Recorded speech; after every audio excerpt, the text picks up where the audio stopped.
that's the thing making the sound. And when I press the mode button for the selector for the different windshield or feet or head and feet, things like that, makes that noise. And all the time it's, no matter what mode is selected, it's always doing this.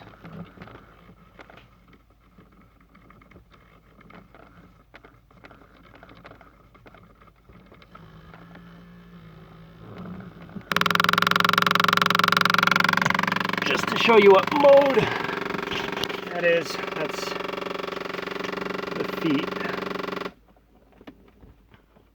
Or sorry, the head.